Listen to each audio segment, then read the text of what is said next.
All right, good afternoon, everyone, or good morning. I guess it depends on which time zone you're in. Jill has put together a really nice agenda for us today on branding. Jill's with Orca Designs. I'll let her introduce herself, but this is part of our Native Market Success Part 2 workshop series. We're so excited to have you here today. We're so excited for this workshop series with Jill. We'll be doing this today on August 20th. And we'll have 2 sessions today, and then we'll have 2 sessions on Thursday, August 22nd. So several opportunities to attend. We'll also have this recorded and up on our Mighty Networks platform here in a little bit and in a couple months or so. So this is made possible in part by our partnership with the Office of Tribal Relations. So we're very thankful for their support in this matter.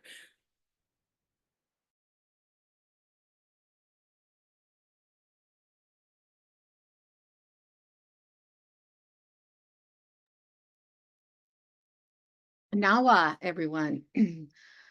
Tot a chicks eat, tata sajil numeister, pati tot, tatakita, skiddy. I'm grateful to be here with you. I'm Jill Newmeister, a citizen of the Pawnee Nation of Oklahoma, of the Skiddy Band. Behind me is Atias Dadaha, Father Buffalo. I am so glad to be here. A little bit about me. I was born and raised in Western Washington on the traditional homelands of the Puyallup tribe. Today I'm speaking from the traditional lands of the Kawa people in the area known as Gulf Coast of Texas. I'm a formally trained graphic designer with a bachelor's in Indigenous and Native Studies from Evergreen State College, Native Pathways program. I founded Orca Design Group 30 years ago. We are a creative agency focused on people making a difference through communications, branding, graphic design, and website development. Over those 30 years, I have successfully worked on commercial and domestic, export, retail, and wholesale projects, specifically retail products across the U.S. So gratefully now, after 30 years of doing what I'm doing, I'm so grateful now that we're really able to concentrate all of our capacity working for Native causes and those that improve the health and well-being of all our relatives. So we do this by partnering with Native focused organizations to help them create capacity within their organizations for communications and brand platforms to tell their stories. And the purpose is really to build relationships and for them to build lasting connections. So today is part 1 of our series, Branding and Branded Marketing for Native Producers. What we're going to talk about is really the challenges of marketing Native American produced products. And some of the things we're really going to be talking about is best practices for branding. And you'll really hear us talking about branding all the way through today's workshops, as well as Thursday's marketing workshops. We're going to discuss how branding works, why it works, and how to do it. I hope that you hear in these concepts strategies that you can apply to your challenges of marketing your products. These strategies are universal. They're used all the time as best practice. Every single branding consultant might have a different way of going about doing these things, but this is really my spin on how best to approach it, especially for our audience here. We're going to be really focused on brand positioning, okay, because it's the key to conveying. It's really a key for you and to convey really your culture, the cultural significance and the value to consumers. So storytelling can also happen through packaging. So we're talking about products. Products have packaging, not all of them, but that storytelling that you need to do can happen on your packaging. It also can happen through social media, on your website. But all of those touch points can help build connection with consumers and communicate your unique value as a Native American producer of products.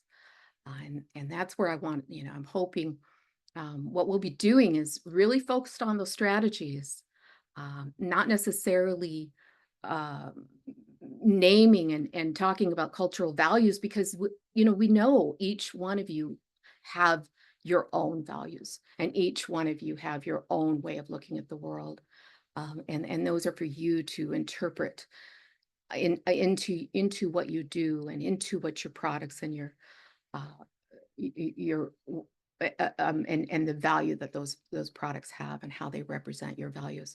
So that's where you're going to learn these tools so that it'll help you communicate better. One of the things that I want to touch on is that some of you, not all of you, but some of you may be considering taking your products into international markets. And, that presents its own challenges. All of these concepts we're talking about, all these strategies, especially apply to those that are considering international markets. One of the reasons is because you really do need to educate those consumers. If you're taking your product into Latin America or Eastern markets, they really don't understand. I mean, people here barely understand what it means to be a Native American and to have those values and have that culture and have that your family and and so those markets is international markets really need a lot more, if not even just the same amount, but really we need to communicate and educate as we market our products. Um, so we're going to just be talking about how you tell those, how you position and how your story comes out through these strategies. And so and through all of this, you're going to, I hope you really see that the power of Native people that we have from our ancestors and our traditions and our cultures and our family. We have stories. We have stories that have been handed down. There's stories we tell. There's stories our grandmothers tell us. So the power of stories are very important. But and so I hope you kind of start leaning in and thinking about how you can um, maybe apply some of those things to these concepts that aren't necessarily um, specifically about telling a brand story. It's really about brand positioning. And through that, the story comes out. So that's my introduction to kind of what we're doing, how you can think about things through about international marketing, if that's what you're doing, domestic marketing, or creating brand new products.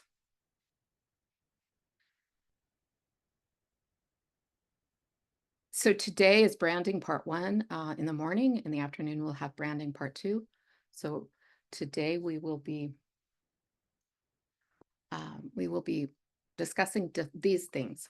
We'll begin by providing an introduction to branding. It's certainly, from my experience, something that it just is confusing. People get it confused with a lot of things, business planning, marketing. Uh, so we'll discuss it and kind of really give you a grounding for what it is, and then we'll talk about what it takes to get from just an overview of what it takes to go from, well, okay, now I've done my branding and what steps do I have to take to get to marketing. Um, we'll talk about getting ready for a branding process. If you're, intentionally know that you need to do a branding process, if it's a new product, a new company, or maybe if you need to approach rebranding. What do you need to get ready for that process? In number 4, we're going to just talk about that. There's all kinds of reasons to do a brand redesign, and we're going to just talk about the pros and cons and some of the things that you need to think about, or that you will be thinking about if you're considering a rebrand. And we'll talk about the pros and cons and some considerations that you'll need for that. And then we'll have questions at the end. During this, I might stop and ask for questions midway through. Just go ahead and I probably won't stop for questions. I'll answer the questions either at the very end or at the end of these different sections. So go ahead and just keep your you can put your questions into the chat, and Laura will help me find those when we get ready for those questions. All right, let's get started.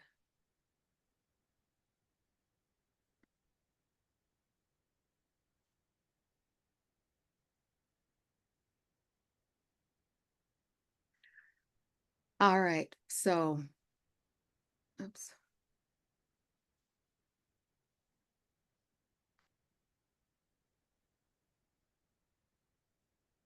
So introduction from branding to branding. So often when you think of branding, so many people believe really that what comes to mind for people is that it's really just about a logo or your visual identity. So you think, okay, we're going to hire a graphic designer, or we have somebody we know who's a graphic designer, and we just need a logo and visual identity. But really, it is true, that that's a lot of what it is, but it's also so much more. It really is about connecting your products with the people who are seeking your product. They need your product, they want it, but they just don't know it yet. So branding is what helps connect them on a deeper level to your product. So let's start out with the basics. What is a brand?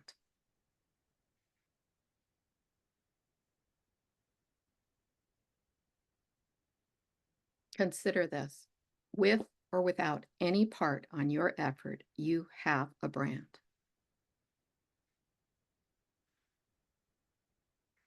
Primarily, it's about other people's perceptions. Marketing guru Seth Godin defines a brand as the set of expectations, memories, and relationships that, taken together, account for a consumer's decision to choose one product or service over another. Jeff Bezos of Amazon has stated simply, "Your brand is what other people say about you when you are not in the room."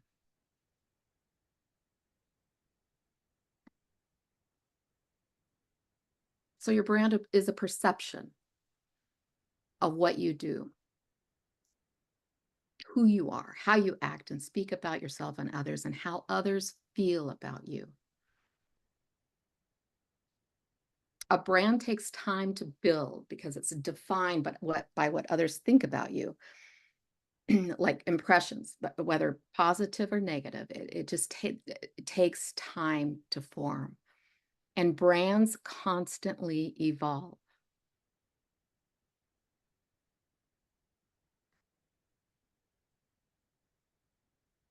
So these definitions that I've just talked about before this is, there's something in those definitions that's left unsaid, and that is the role that you play in the stewardship and the shaping of your brand, really with the sole purpose of informing others of those special and authentic qualities of your brand or your products that really might not be so easy to understand or recognize. So you play a role, just as we steward our earth and our environments. We steward our brands because we want people to really know why they're so important and why um, and what values and qualities there are that people can connect to. So I prefer this simple definition. A brand is a sum of all the associations consumers have about your offering.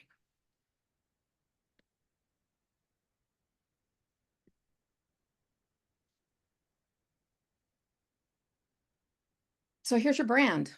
Here it is unaided. Um, it's a product.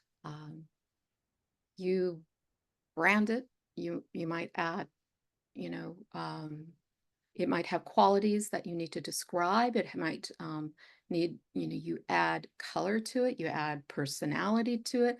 You add um, a story behind it. So, your brand exists, but with your aid and your stewardship, it becomes bigger and louder and more defined. These associations form your brand image, which together with the brand's awareness, aided or unaided, as you see here, form your brand's equity. And this definition really it really holds true for big brands such as Coca-Cola and Harley Davidson, as well as for any small business with products, startup, or even solo entrepreneurs, as some of you may be. So you can kind of test this. You could ask any consumer what comes to mind spontaneously when they think about a specific brand, and what they tell you is um, what those brand associations are with that brand.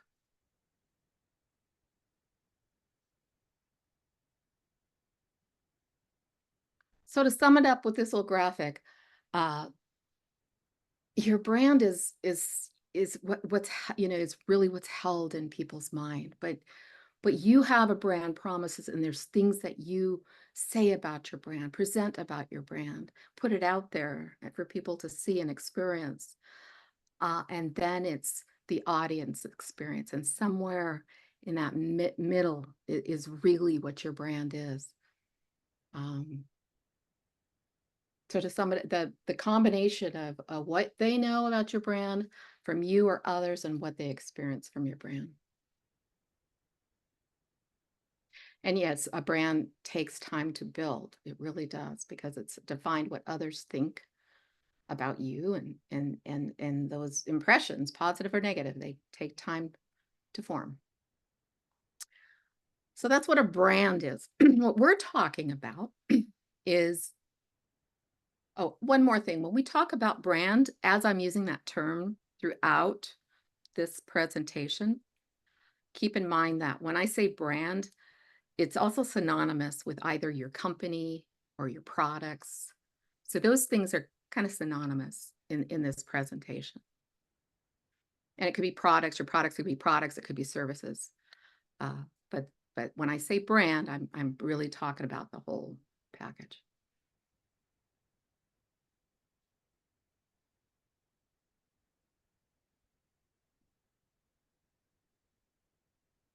All right, now getting into the part that's your role in developing your branding, and that is branding, or developing your brand. What is branding, right?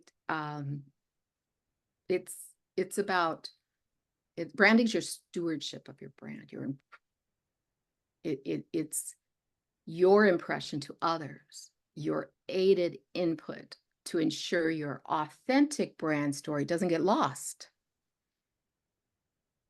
That's, I like to say it's the art and practice. Sometimes I say the art and science, but it's the art and practice of managing your audience's expectations and their experience of your brand.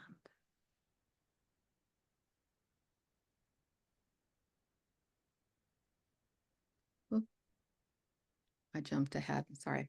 Anyway, the art and practice of managing your brand and audiences' expectations and their experiences of your brand.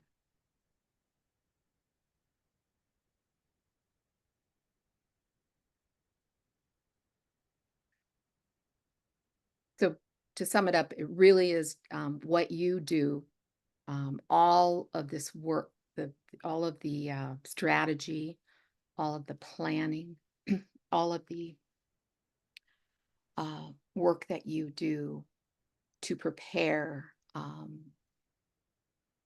to talk about your brand, to talk about your products, to sell your products, to market your products. It's that pre-work that needs to happen to have a successful brand launch or marketing plan. So once that's so knowing that there is a whole phase called branding that happens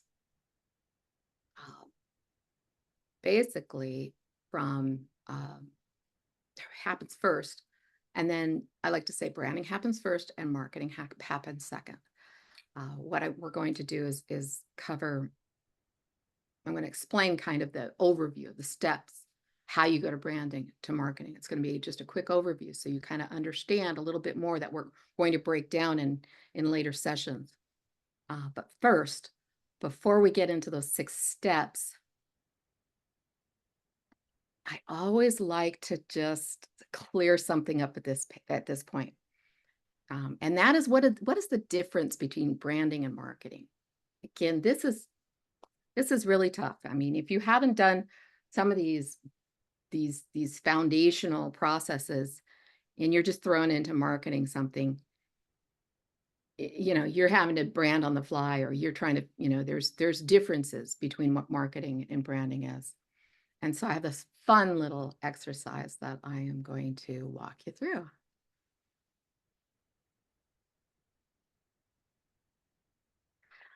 Branding is the reason someone buys. Marketing is the reason someone thought to buy in the first place. Branding is why, marketing is how. Branding is long-term, marketing is short-term. Branding is macro, whereas marketing is micro. Branding defines trajectory. Marketing defines tactics. Branding ensures enduring reputation. Marketing drives periodic sales. Branding builds loyalty. Marketing generates responses. Branding creates value because branding is an asset to your company. Marketing extracts value because marketing is an expense to your company. Branding is the being, marketing is the doing. And this is how I like to look at it. Marketing is the honey.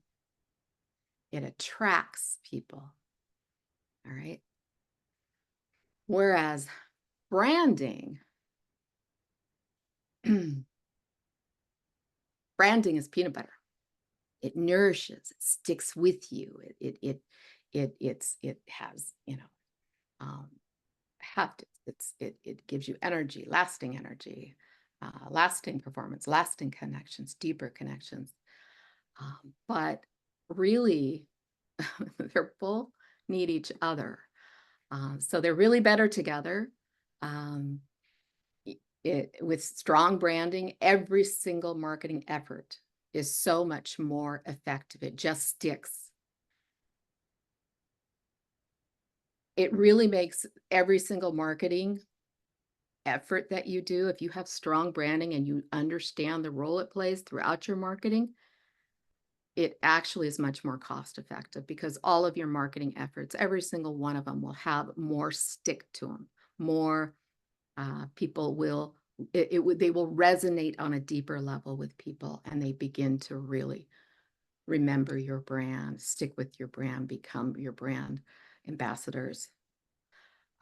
So really doing both and doing them well and understanding how they interact and how they're different and how they support each other is an important piece.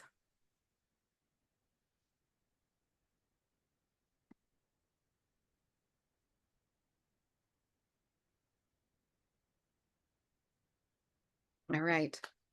So this is an overview. We're going to review what it takes to go from branding to marketing, kind of an overview of the steps that you'll take. And tomorrow we'll go into take a deeper dive into those individual steps and how they get down.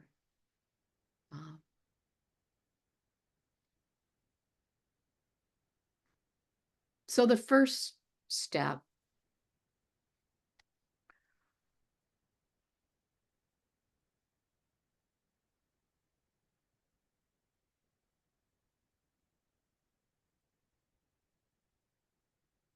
the first step is really knowing your brand, really knowing your brand, what is meant by it's the brand's essence.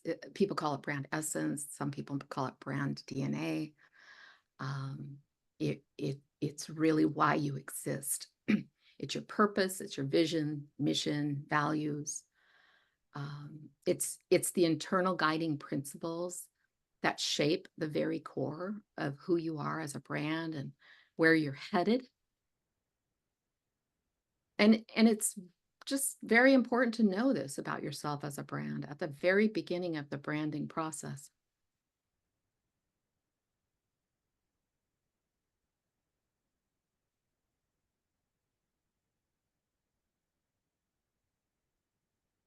And next is the creation of your brand positioning strategy. And we will be spending a lot of time on this. So this brand positioning is by far the most powerful thing you can do to develop your brand. We'll be applying the concept of brand positioning throughout everything we talk about. And there's an actual strategy, step-by-step phase of how you go about determining your brand position strategy. But during that, you'll identify your target audience, you'll specify segments of the market you want to reach and appeal to, you'll understand their needs and their desires and differences, especially the differences of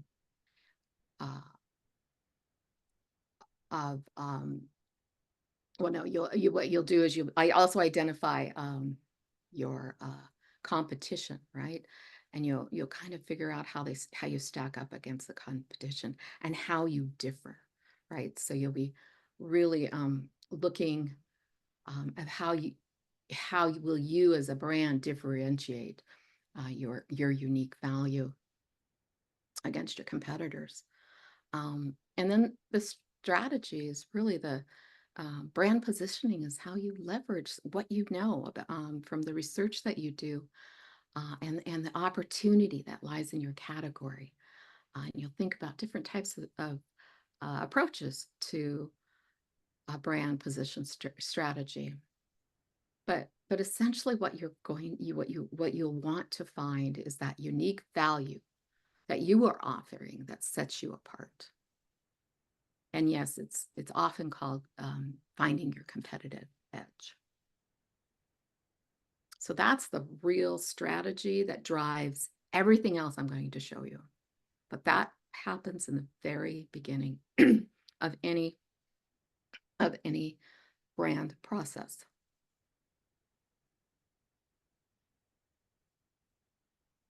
once you know what your brand positioning strategy is, then you will develop your brand personality. 'Cause now you know, you know, you know a lot more about your brand.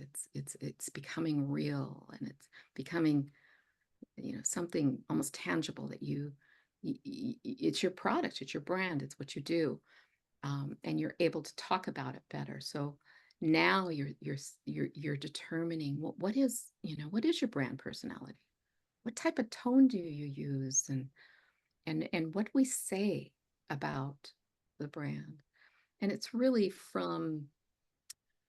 um, from that exercise of that brand positioning, that these things will just start, unfolding. So this is step 4 or step 3.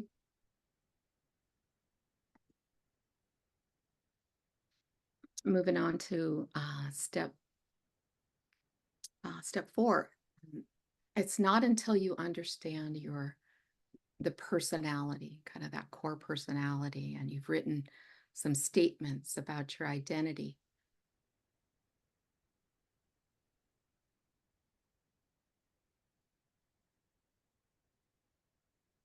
that you start writing your messaging. So this is more, let me just back up 1 minute. Your brand positioning strategy is actually an internal document. So just keep that in mind. It's an internal document where you have a strategy of how you're going to position yourself in the market. Uh, and so this stage right here is when now you know what your positioning is. At this stage, this is where you're writing your brand messaging. This is more public facing. Now you're talking about your brand messaging, coming up with a brand messaging strategy. How will you talk to people? Kind of where are they? What do they need to hear so that they really understand who you're authentic, who you are as an authentic brand. And brand story is in here because brand story at this stage naturally happens. You'll hear me again and again throughout here, asking you not to put too much pressure on yourself to write a brand story, because it really does happen as you do all these other exercises. That brand story emerges much more naturally when you approach it this way. Uh, I think there's a lot of pressure on people to write brand stories, and I want to diffuse that a little bit.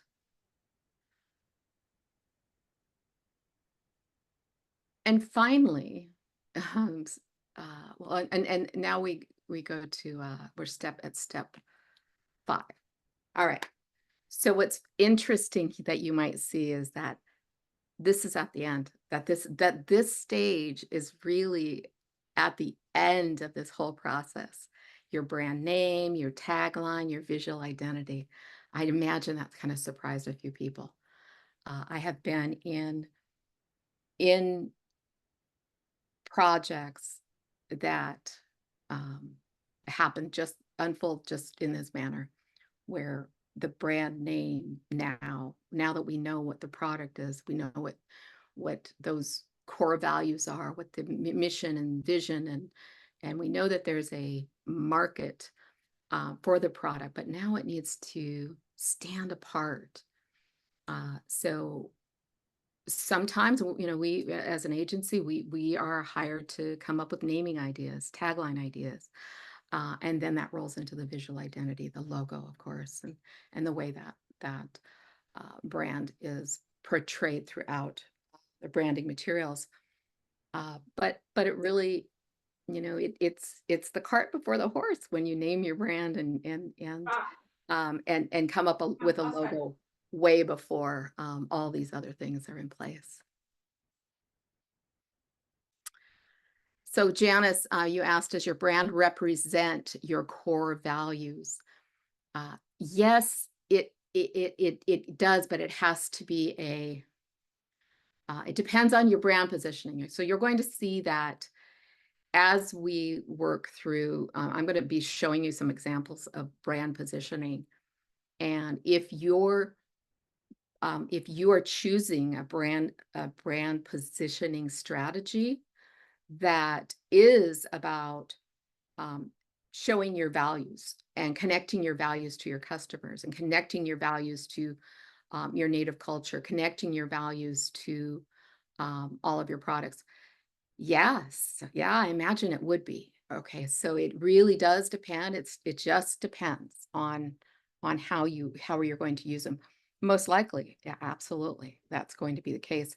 But there also might be something that you identify in the brand positioning statement that maybe tells the story well. Um, and so yeah, I would just say that that's a big, great big depends, but most likely. Mhm. And finally, at the end of all that prep work, we're now you get to jump into brand marketing. So my point to show you this overview is that jumping into marketing, which most everyone does, because you have to, you have a product, you make a you make your product, um, you test the viability, you just, take it out to the world, and you need to do that to test that product, and that's that early stage startup. Um, but yes, you have to start marketing right away. But what I'm showing you is how to do branded marketing, right? You're marketing a brand, you're marketing your products, but your brand marketing.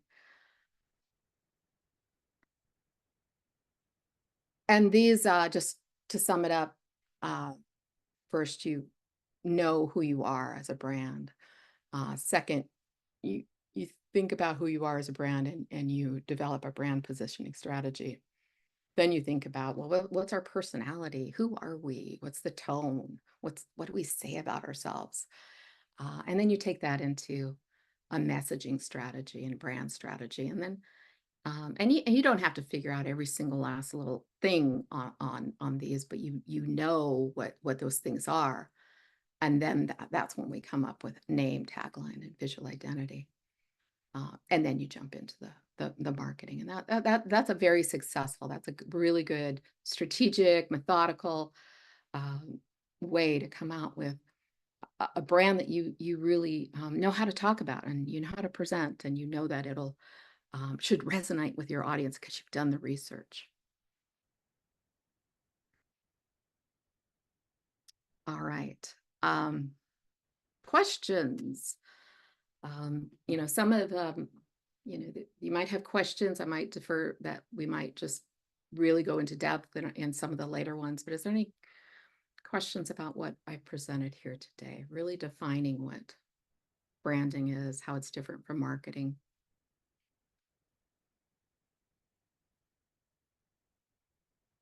No. All right. Well, I would say I have a few more presentations to show you.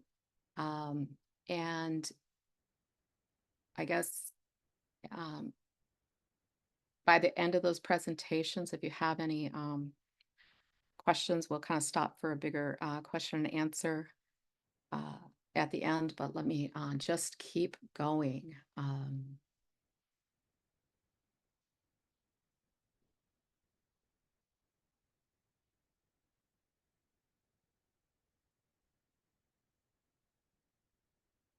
All right, so when you are getting ready for a branding process, what what do you need? Where I want you to be prepared. Uh, because sometimes, we jump into we're contracted to do a branding process, and then the organization realizes, oh wow, we need to get a few things figured out before we're ready. So things kind of can slow down. So what I want you to do is to be ready for a branding process when you choose to do one. And how do most people get ready? Well, it's really about business planning. It's about sound business planning. It's about business planning and market research. Now, funny thing about all of that business planning and market research, is that it is closely related to the branding process. We're going to be asking a lot of the same questions that you will be asking yourself during your business planning and during your market research. So, the more you have the answers and really, are confident about those answers that you did during your your your business planning uh, phase, the better and more efficient and the more focused and the better outcome you'll have in with your branding process. So, what are some of the things that happen during business planning? I just want to, kind of go over that. Well, you do a market analysis. So what are you doing? The market analysis is really, you're looking to find out if the market needs you. You know, is there room? Is there a market for your products? So you'll dig into a market analysis. You will dig into your key competitors. You'll want to know who's out there. Who's in your market segment? Who's doing great? Who's not so great? Where's what's happening? So that's a big piece of business planning. You'll want to really determine who your target market is. There are lots of ways to do this research. There are guerrilla ways to do it. There are business. So guerrilla method is to just get online and start digging and finding out what you can about your key competitors, about the market. There are in every industry, there are industry organizations that do that market analysis and market research for you, or something close. So dig into those marketing associations, and any type of mentors, any type of associations that can help you. The other thing that you're going to want early on is really your mission and vision and values. Why are you doing this? Why are you creating these products? Why did you create a brand? That's part of that business planning. I'm going to give you a little overview then the next thing, generally, this happens most of the time, you will do a SWOT analysis. And that SWOT analysis it ties directly to the branding process. During that SWOT analysis, you would, this is a very typical SWOT analysis matrix. You're going to look into your strengths, your weaknesses, your opportunities, your threats. You're going to, so you'll see it's really this, this worksheet that you fill out, but you really go deep on why you exist. Is there a market out there? What are your strengths? What are the category weaknesses, and where are those opportunities? And also, what are your challenges? So this is the type of prep that you would do for just about any new business that you would start. And if you haven't, and a lot of people start businesses without doing all of this, but at any point in time, it's a good thing to go back and then conduct this for your products and your business. So these are the 5 types of things you're going to be looking into. But I do want you to also realize that you have help. There's help is all around you, I'm sure. And the Intertribal Agricultural Council, Laura Hayes, is now going to speak a little bit about what the Inter Ag Council can help you with.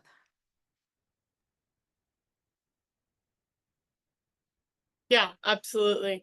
So as I'm sure many of you know, if you came across this webinar through the IAC's programming, we offer, some programming to assist you in various aspects. And one of those things is through some of our programs, we can help you with a business plan or help you with a baseline marketing plan, which I think that these webinars serve really in complement to the work that we're aiming to do there through our TA network, through regenerative economies, through the American Indian Foods Program. And so I think that, working with the IAC in our various departments as you're getting started with your business, or you're trying to look at your branding, or you're wondering about a SWOT analysis, in combination with these programs, and with this webinar, can really be an asset to serving your business and really give you a good spot to get started. We have some samples on hand of business plans and SWOT analysis that we've used before. And so if you're like, well, like, what is a business plan? What makes a good business plan? I've never done this before. We have some things on hand that we can use to assist you in that, and be like, okay, like, this is a really good one. This is something that we're working towards. And so those are some ways that we can assist you, of course, free of charge, in creating those things. And we're not experts in everything, but we do work really hard to be able to help get our producers up and going in these areas of business plans and marketing plans and SWOT analyses. Thank you, Laura. That's terrific. So yeah, all these resources here are so great. Um, One of the things that I just wanted to circle back on at the very beginning of our introduction to this webinar is that we want to also make sure you or for those of you that are considering taking your domestic products to international markets, uh, that the Inter Ag Council has so they can help you navigate some of those things. But what how that ties to what I'm talking about here is that even even more so because you're not familiar with taking your products into Latin America or Asia or that you need to do that research, right? You really do need market research from those areas, because there are cultural missteps that you can do. There are assumptions you might make that just don't work in those cultures, so that you're missing. You're just kind of missing the understanding. I I've taken products into Japan. I've taken them into Europe and Latin America, Canada, which isn't too tough to do, but there's things to consider. But I can say I've done missteps. I will tell you, I have absolutely made mistakes unknowingly and had to correct them. And and so the more research you do, the better. The more you talk to people in those markets, the better. Uh, and I want you to kind of, again, just really realize that this process of planning and SWOT analysis, you don't just do it once. You do it maybe when you're starting your business, right? You do it when you're maybe creating new products. Creating a new product is a great time to do a SWOT analysis. But certainly when you enter a new market, that's when you should also do a SWOT analysis. And and and and then and when I get into the next part of our presentation, you'll see that that's all of those times, all those different times, and then some throughout your lifetime of your business. You'll want to also do brand positioning strategy. Really, a brand positioning strategy, SWOT analysis are real similar. It's just they have different purposes. Um, so uh, definitely reach out, get the help. I will just reiterate that education is really on you to educate those consumers. You're going to want them to really understand why it matters. Why does it matter to buy from a Native American producer, and what does that mean for how does that connect to their values? How does that connect for um, their value of sustainable products and their value for the environment? So your job is to really connect uh, your product and your values and to their values, right? And by really explaining yourself, and you have space, right? If it's product, you have packaging space. That is your billboard. That's the best real estate. You have certainly the name of your product, the tagline of your product, the look of your product, and then you have slide decks when you're talking to those buyers. That should really spend a lot more time explaining the why why those consumers in those international markets should care about your product. So, um, yeah. So, um, questions. I've got a couple questions here. Let me catch those. Janice, you asked, should you trademark your brand logo?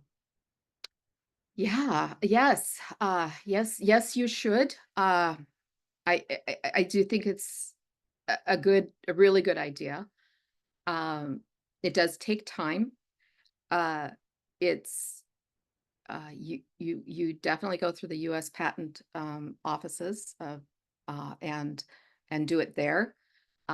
You take when you're deciding on the name of your brand, go search and see if anybody else is using it. It makes sure you're not doing the state level, but doing the U.S. level. You need to do both, but do the U.S. patents. And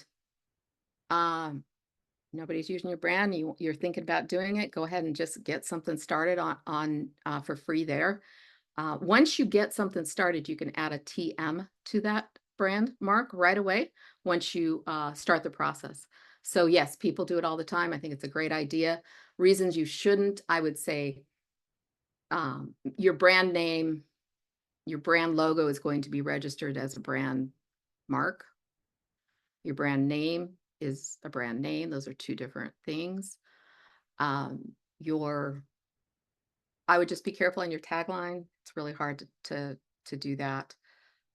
If you do it and get it done, great, but it'll be expensive. It could be expensive. If you're trying to brand mark something that is really generic, be careful. It would be, I mean, the way you keep a patent or a trademark is to defend it. You have to defend it to keep it. So if you're doing something that's pretty generic,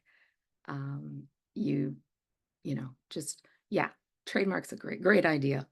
Just know that a tagline might not be so easy to defend if it's not super unique. Thank you, Jill. Mhm. Are key competitors like businesses, i.e., I have an apple orchard with agritourism. My main vision is to offer an experience. So this is from Angie. Do I look at other agritourism businesses or anyone who offers an experience? I'm assuming I'd focus on those offering experiences to my target market, i.e. zoo versus racetrack. Well, when you are looking at your target market and determining who your target market is, you're going to look at everything, absolutely everything, anybody who's trying to get you to get your consumers' attention.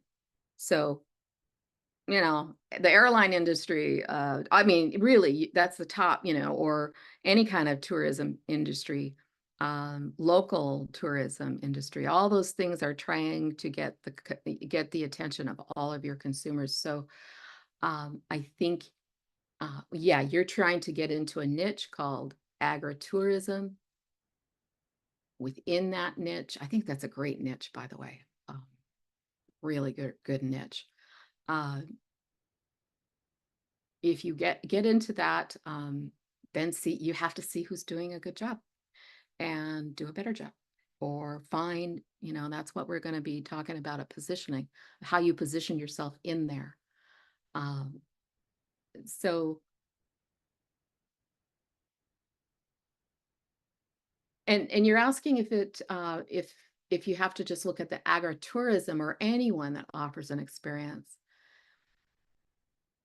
It's really where they're going for their information. You have to think about those consumers and where they get their information and how you're going to reach them. And then if it's in a space where they're looking at both, then yeah, you're gonna, but my guess is people looking for agritourism, uh, there's agritourism. I think ecotourism is great. Those two niches are a different type of person, right? They care about something, right? Their values or something they really carry. They're not just looking for a zip line tour. So you're actually going to attract a different type of person. That's what you want to figure out. So, yeah. So, and you want to segment so you don't leave out all the ones that are out there. You really want to do a full competitive, to really understand. But when you get down to it, you're gonna really focus. Thank you. Mhm. All right, that's all for the questions. It's 1 o'clock. We still have some time. I have a couple more segments that we can get through, and let's move forward.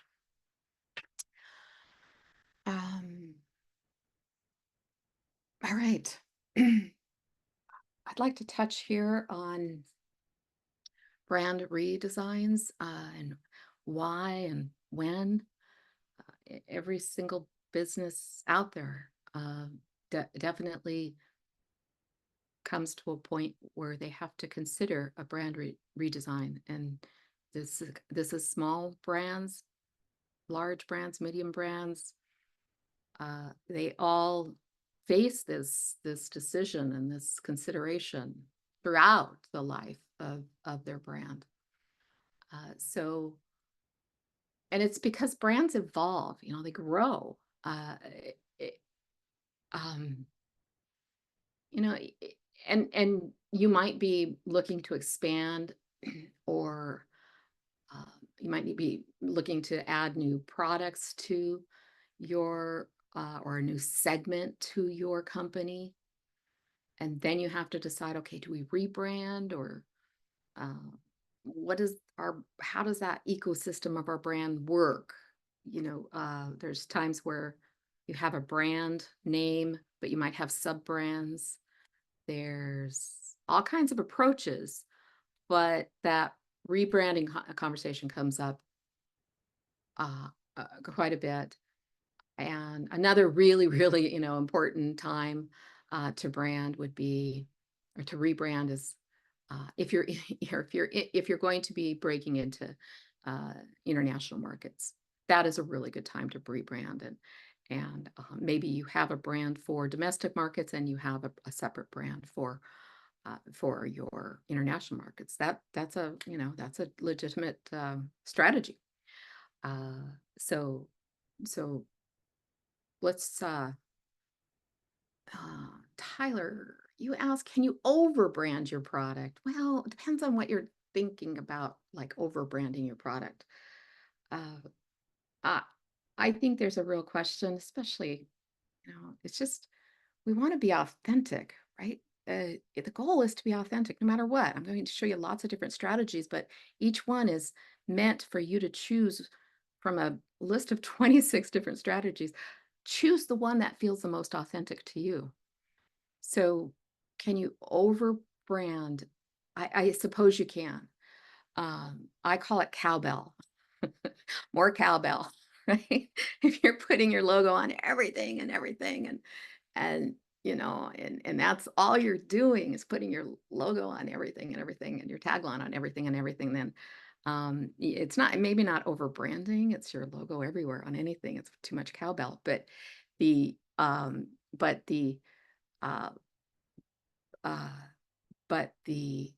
uh, goal would be to use other strategies, right? Not things that are just in your face, obvious.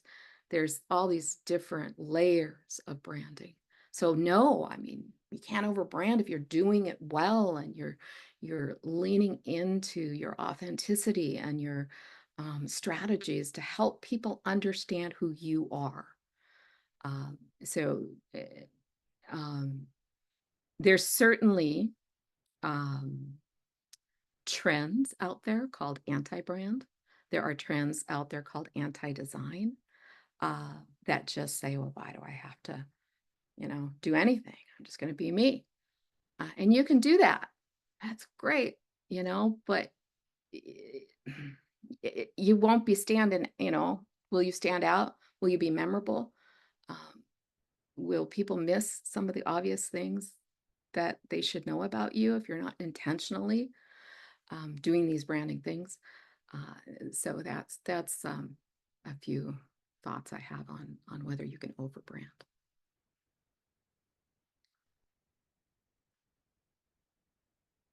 All right, let's talk about brand redesign. All right, so when you're considering a brand redesign, some of the negatives, right? Everyone starts with the negatives, First of all, if I rebrand, I have an audience, I have clients who know my name. They recognize me. I've got brand equity out there. People know this particular brand is mine, and so that I've got them. They I don't want to disrupt that. I've got, that's my bread and butter right now. I don't want to disrupt my audience recognition. That's a real concern. But I'm going to talk about ways to overcome that. And that's about losing established brand equity. So you have, a long-term, you have certain clients who know your brand. But I would venture to say they know your brand. And if they really know your brand, they know your brand, your entire brand. They know why you exist. They know your values. They know your quality. They know who you are and what you stand for. And that's a lot more a bed of knowledge of them understanding your authentic brand than just the logo. So your logo is not your brand, so just keep that in mind. Another negative is the cost of a brand design process. And we all know, it does, there is a cost to it. If it's just a logo that's in a few places, it's not so hard, but when you have invested money into packaging, now it becomes even harder. It's a bigger expense. So thinking it through from a cost perspective is super important. There's cost of new signs and packaging. I will say, just like many business expenses or many of these costs that we're talking about, many of these things that we're talking about that involve a cost, from websites to packaging to there are grants out there, so keep that in mind about the cost. There are value added grants that I imagine the Intertribal Agricultural Council could maybe help point you to those types of things that often cover packaging, often cover branding or rebranding or the building of websites. A really big factor has got to be your time, right? You're going to lose your time, your attention to your company. So really considering the loss of your time, which is money, which is important. So that's a big deal. And number 6, I just am talking about, again, that audience confusion. But through as you'll see in the positive side, that sometimes the positive outweighs the negatives. So positives, this is one of my favorite positives. Redesigns generate a publicity bump. Okay, there's something great to talk about when you redesign. I mean, that's great stuff to speak about, to do a press release about, a renaming. Why is it important? Because why is it such a great publicity bump? It's because you get to tell people why you did it. You get to explain your values. You get to explain your brand story.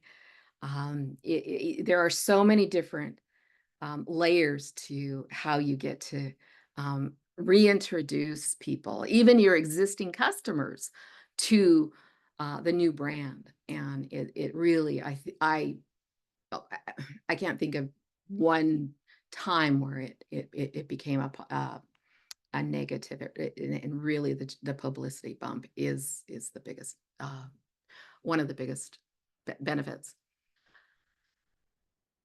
All right, so the other concept is that if you have a brand that's maybe out of date, you did it when you weren't sure what your products might really look like in 5 years.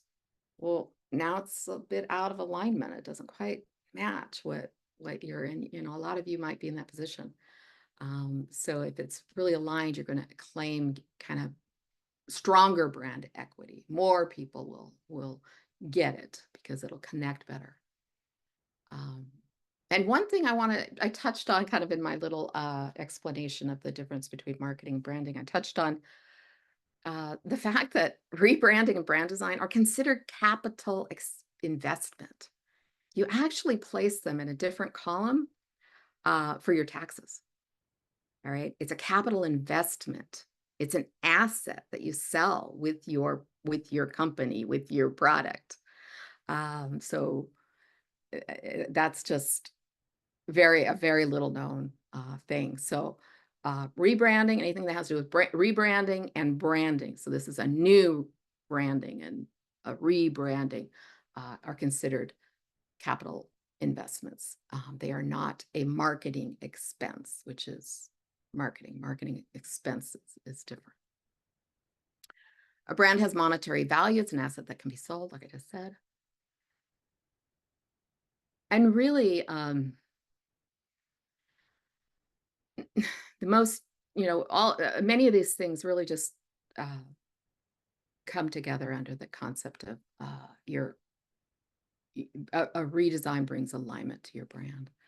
And when your brand has alignment, so your brand and the way you talk about it and your logo, and it's perfectly aligned with what you do, that all your marketing, right? Everything you say about your marketing, everything just has a greater effect and it has more resonance with your audiences. And that's key. And let me just talk about that because I can't overstate that part enough. So, I've in forums like this, I've asked the question, what's the most important thing that you're supposed to do with branding? And often the answer from the audience would be consistency, right? Consistency. We got to be consistent.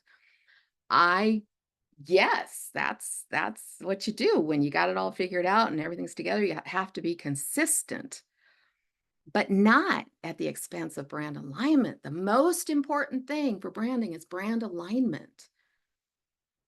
Because if you have a brand that doesn't quite represent who you are, what you do, and you're just consistently out there, consistently talking about it, you're just adding to that, that lack of understanding.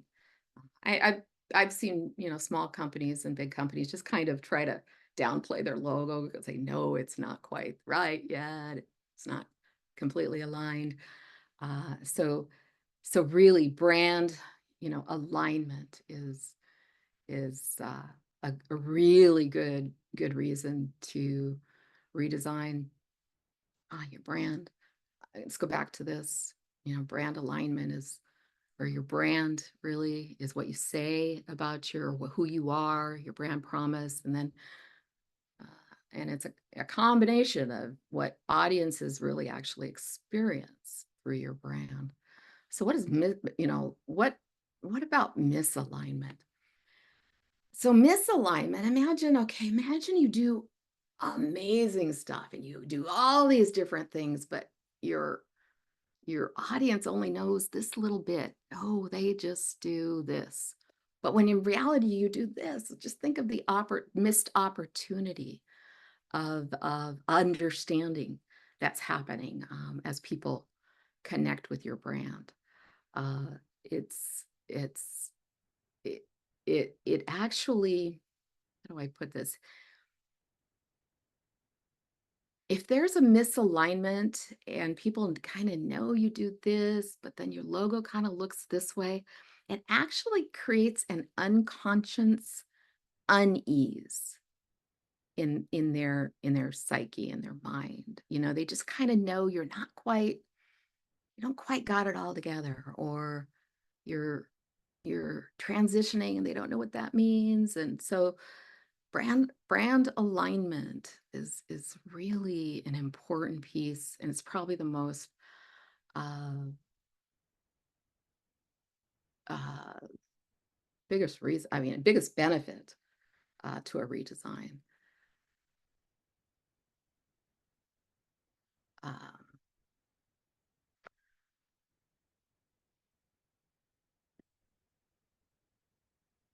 Um, yeah, rebranding brings brand alignment. All right, so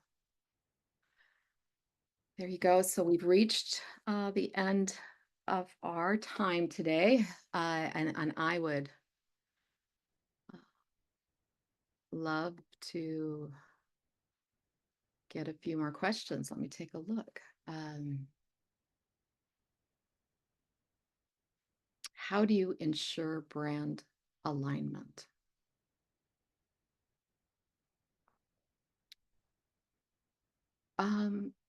So if you're just thinking about your logo, does my logo represent my company well enough? Then that's not really going deep enough. Your brand is, again, you know, branding is your intention and your actions in helping people understand the associations they have with your brand. So are you telling the stories of your brand well? Is there so much more that they don't know about? So going through this process will help. A lot of times, I mean, there's so many different reasons to go through this process. I'll just name a few. One, people do it just to stress test their branding, to find out if it's aligned. So going through a process like this is how you would stress test and test to ensure that your brand is properly aligned to your positioning, your brand positioning. Brand positioning is a combination of of of the values, the benefits of your brand uh, to your target customers' needs, and that exists in a category and where your competitors exist, and finding that differentiation. So there's this whole process that finds that differentiation, finds that one true thing, that one unique position, value, proposition. And so if those things feel really aligned and perfect to what you're doing and who you're trying to talk to, because you know they need your product, you know they're looking at, they just don't know they're looking for it yet. So, yeah, so that I hope some of this processes is what you'll do to ensure your brand alignment. Well, thank you. This wraps up kind of our overview on branding. I hope I've brought some insight, maybe got you excited for the next section this afternoon. We're going to take a half-hour break, I believe.